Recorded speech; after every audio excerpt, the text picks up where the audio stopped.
troisième prix, après les médecins généralistes, les médecins spécialistes. Et là, il y avait 7 nominés, 7 présélectionnés. Hématologie, sur l'espoir en hématologie, hépatogastro, onco-digestive sur le cancer du pancréas, médecine de reproduction, le spermatozoïde, transmission épigénétique, c'est très à la mode, mais c'est tout à fait passionnant, justement, cette transmission possible des petites modifications épigénétiques qui peuvent être réversibles, qui peuvent être transmises.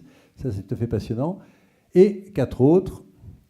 Donc, vous aviez intégré la recherche clinique dans la réponse aux épidémies. Ça, c'est l'expérience d'Ebola. Les nouvelles combinaisons thérapeutiques. Vaccination antitumorale. Bien sûr, c'est d'actualité là aussi. Et pourquoi et comment prendre en charge la douleur du nouveau-né en salle de naissance.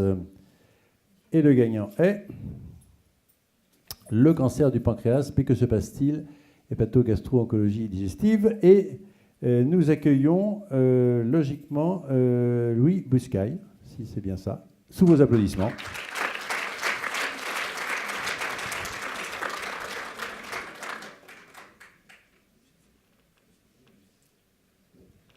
Voilà, vous avez droit aussi au micro. Merci. Donc, si j'ai bien compris, vous attendez, je vais juste. Ah non, mais ils veulent tous me prendre mon boulot, c'est pas possible. Si j'ai bien compris, vous travaillez ou vous dirigez le service de gastro-entérologie et de pancréatologie. C'est la première fois que je vois ce mot-là, mais c'est tout à fait précis dans ce qu'on va raconter. Tout ça à Rangueil, à Toulouse. Alors, c'est vrai qu'on est un petit peu impressionné, et on a tous dans notre entourage quelqu'un dont le cancer du pancréas, en 6 mois, l'affaire est pliée. Ça, c'est vraiment ce qui ressort à l'heure actuelle. Le nombre et l'épidémiologie montrent vraiment une augmentation significative. Voilà, c'est pour ça que j'ai fait cet éditorial pour multiples raisons. D'abord parce que c'est un mal qui répand la terreur, mais même s'il répand la terreur, je pense qu'il faut en parler. Il y a quand même des progrès qui ont été faits au point de vue du traitement. C'est pour ça qu'il faut quand même s'ouvrir et nous avons créé une dynamique en France spécifique pour la lutte contre le cancer du pancréas. Et il se trouve qu'il y a eu un article américain il y a 3 ans qui est paru, qui prédisait une augmentation d'incidence bien sûr du cancer du pancréas et qui actuellement est la 5e cause de mortalité par cancer. Et ils ont dit aux États-Unis, ce sera en 2030 la 2e cause de mortalité par cancer. Donc ce qui fait peur un peu à tout le monde.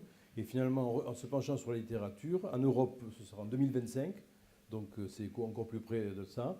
Et c'est à partir d'un article qui est un article français, qui est paru dans une revue internationale d'épidémiologie, qui a repris l'épidémiologie des cancers du pancréas en France depuis 1950. Donc le constat est assez inquiétant, c'est qu'il y a une augmentation d'incidence sur le nombre de nouveaux cas, et ça c'est sûr, qui ne sont pas dus au fait que l'on vieillit.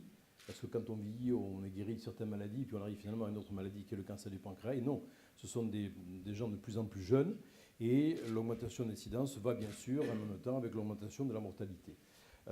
Donc cet article est important. Donc, c'est pour ça que alors, attendez, j'aurais quand même vous poser une question, parce que bien évidemment, quand on se dit c'est en effet une maladie qui est très grave, est-ce qu'on a un moyen de dépister?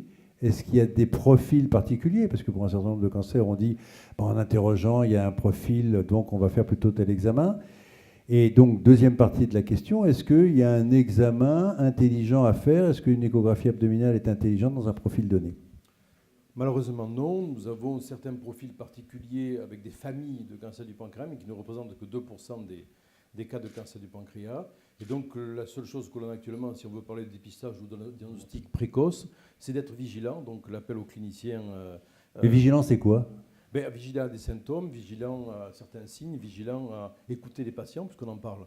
Écouter les Et patients. vous disent quoi? Qu'ils ont mal au ventre? Oui, qu'ils ont mal au ventre, qu'ils ont maigri. Que c'est un peu gras. Oui, mais on est déjà très en avant, très avancé, non? C'est peut-être spécifique, mais c'est la seule façon que l'on a maintenant. Est-ce qu'il y a des conseils de prévention?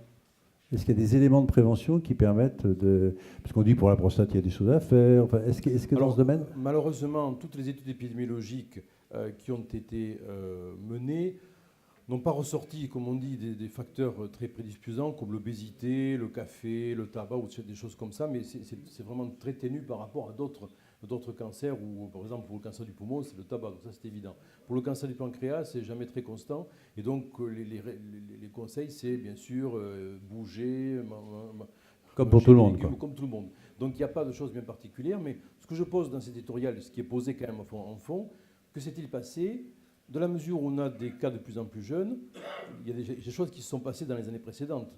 Donc on a quand même d'espoir sur les études épidémiologiques futures.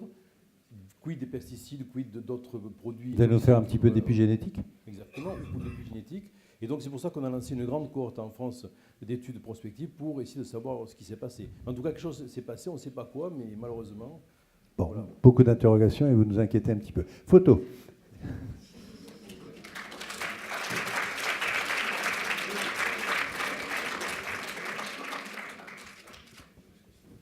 Voilà, merci beaucoup.